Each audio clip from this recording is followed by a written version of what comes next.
लकब देते हैं। এটা জমিয়ত উলামার পক্ষ থেকে মহাত্মা গান্ধীকে মহাত্মা উপাধি আমরাই দিয়েছিলাম। মহাত্মা গান্ধীকে তখন সময় 2 লক্ষ টাকা ওনার হাতে তুলে দিয়ে জমিয়তের 2 কিংবদন্তি সৈনিক সেনাপতি মোহাম্মদ আলী জওহর, শওকত আলী জওহরকে 2 লক্ষ টাকা দিয়ে সারা ভারতবর্ষে ব্রিটিশকে খাটানোর জন্য আমরা ঘুরাইছিলাম মহাত্মা গান্ধীকে। সেটাই ছিল জমিয়ত।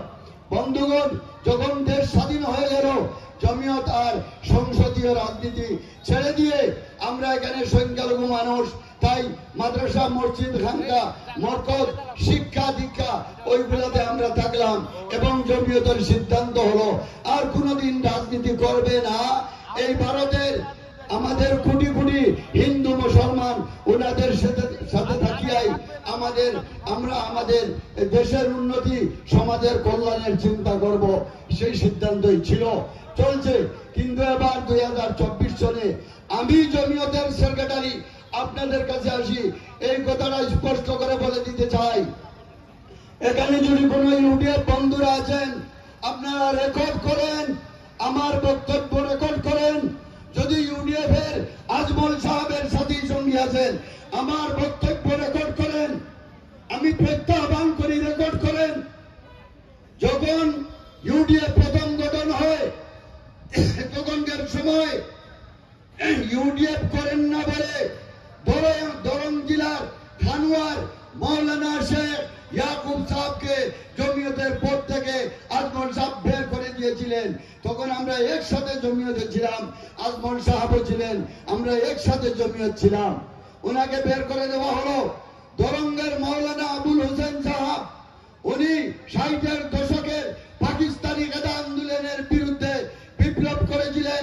মইনুল হক চৌধুরী সাহেবের সাথে লোক করে উনি অনেক মেহনত করেছিলেন, কিন্তু কেবলমাত্র উনি ইউডিএফ না করার অপরাধে ওনাকে জমিয়ত থেকে বের করে দেওয়া হলো। তারপরেও রশিদুজ্জামান অ্যাডভোকেট গুয়াহাটি মেট্রোর আমাদের জমিয়তের প্রেসিডেন্ট ছিলেন। ইউডিএফ না করার জন্য আজমল সাহেব অ্যাডভোকেট রশিদুজ্জামানকে আউট করে উনারই শালা মৌলানা একজন উনাকেই জমিয়তের সভাপতি দিলেন। এটা কি জমিয়তের সিদ্ধান্ত? এইভাবে করলেন। তারপরে চালাকি আরম্ভ করলেন। জমিয়তের মিটিং দেন, জমিয়তের ফ্ল্যাগের নিচে, জমিয়তের ঝান্ডার নিচে তনজিমের মিটিং দেন, জমিয়তের ঝান্ডার নিচে, আর সবকিছু উনি ইউডিএফ এর আলোচনা করেন।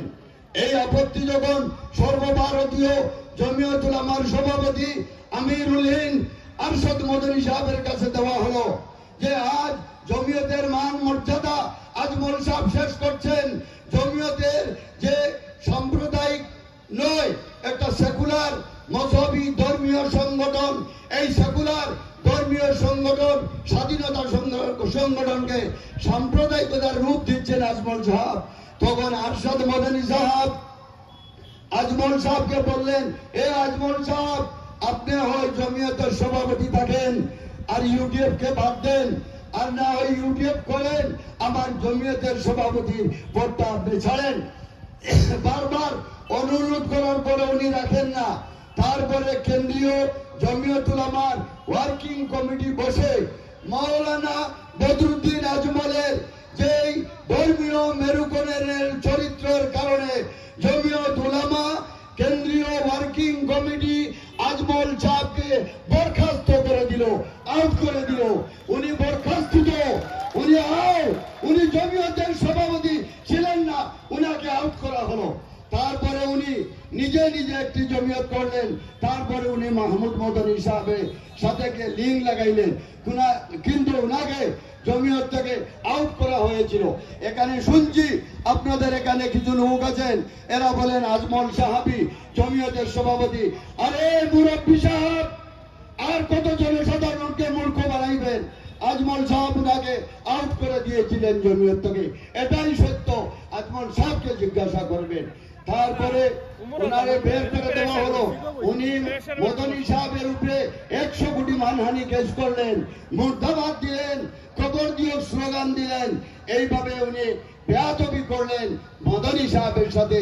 আর ওই মদনী সাহেব হুসাইন আহমদ মদনী রহমতুল্লাহ আলাইহির সন্তান, স্বাধীনতা সংগ্রামী পিতৃর সন্তান, নবীর খানদান, আল্লাহ নবীর খানদানের সাথে আজমল সাহেব বেয়াদবি করলেন, বেহুরমতি করলেন। এই কথা আপনাদেরকে আমি বিচার দেই। যিনি নবীর খানদানের সাথে বেয়াদবি করে, নবীর খানদানের উপরে কেস দেয়, যিনি নবীর খানদানকে মুর্তাবাদ বলে, এই মানুষটাকে আপনারা চিরতরে ধুবড়ি তাকে বিদায় দেন। এটা নবীর খানদানের খাতিরে, এটা আমি আহ্বান জানাই। 1 নম্বর। 2 নম্বর কথা, লম্বা আমি করবো না, এখানে রাজনৈতিক ব্যক্তিরা আছেন। 2 নম্বর কথা, ওনারা বলেন যে কংগ্রেস আমাদের শত্রু, মুসলমানদের শত্রু, সংখ্যালঘুদের শত্রু। 70 বছরে মুসলমানদেরকে এই কংগ্রেসে সর্বনাশ করছে। আমি ওদের যুক্তি দেই, আপনারা ওদেরকে বলবেন, কংগ্রেসের প্রথম যখন Pandit Jawaharlal Nehru prime minister of India, তখন এডুকেশন মিনিস্টার মৌলানা আবুল কালাম আজাদ। এটা কি কংগ্রেসে ভুল করেছিল? এটা কি আজাদ সাহেব ভুল করেছিলেন? উনি তো প্রথম এডুকেশন মিনিস্টার। আর মৌলানা আবুল কালাম আজাদ বুঝেন নাই, এটা বুঝিয়া দিয়েছে আজমল। আর কি হাস্যকর কথা হতে পারে? 2 নম্বর কথা, আপনারা জানেন আমরা কিছু পীর সাহেব থাকে, আমরা বয়ত হই, মুরিদ হই আল্লাহ পাওয়ার জন্য। এইভাবে মৌলানা বদরুদ্দিন আজমল সাহেবের পীর সাহেব হইলেন আসাদ মদনী সাহেব রহমতুল্লাহ তাআলা আলাইহি। ওনার ইন্তেকাল হয়ে গেছে। আমাদের ভারতের জমিয়তের সভাপতি, এখনকার সভাপতির বড় ভাই এই আসাদ মদনী সাহেব, ওনার বড় ভাই। কংগ্রেস নেতৃত্ববৃন্দ আপনারাও মনে রাখবেন, এই কথাটা আপনারাও বলতে হবে। ইতিহাস কংগ্রেস নেতৃত্ববৃন্দ যারা ডাইসে বসে আছেন, আপনারাও মনে রাখবেন এটা। আর আপনারা যেখানে আছেন শুনেন, আজমল সাহেবের পীর সাহেব আসাদ মদনী সাহেব জমিয়ত উলামার প্রয়াত সভাপতি। উনি আজমল সাহেবের পীর সাহেব, উনার মুরিদ আজমল সাহেব। এই আসাদ মদনী সাহেব এআইসিসি অর্থাৎ কংগ্রেস কেন্দ্রীয় কমিটির ওয়ার্কিং কমিটির মেম্বার ছিলেন। আজমল সাহেবের পীর সাহেব কংগ্রেস কেন্দ্রীয় কমিটির ওয়ার্কিং কমিটির মেম্বার ছিলেন। আসাদ মদনী সাহেব উনার পীর সাহেবও বুঝেন নাই যে কংগ্রেসে ক্ষতি করতেছে, এটা আজমল সাহেব বুঝছেন। আর এই আসাদ মদনী সাহেবকে এই কংগ্রেসের নেতৃবৃন্দ এখানে আছেন, এই কংগ্রেস দল আসাদ মদনী সাহেব আজমল সাহেবের পীর সাহেবকে রাজ্যসভার এমপি বানিয়েছিল। রাজ্যসভার এমপি কংগ্রেস দল আসাদ মদনী সাহেবকে বানাইয়াছিল, যিনি আজমল সাহেবের পীর সাহেব। নম্বর 2, এখন আপনি আসামে আছেন। আসামে মৌলানা আব্দুল জলিল চৌধুরী সাহেব নজরাতুল তামিরের একজন লিডার এবং উনি হুসাইন আহমদ মদনী রহমতুল্লাহ আলাইহির খলিফা। এই মৌলানা আব্দুল জলিল চৌধুরী সাহেব উনি 32টা বছর কংগ্রেসের টিকেটে আসাম অ্যাসেম্বলির এমএলএ ছিলেন। আব্দুল জলিল চৌধুরী সাহেবও বুঝেন নাই যে কংগ্রেস আমাদের খারাপ, একমাত্র বুঝেছেন আজমল সাহেব।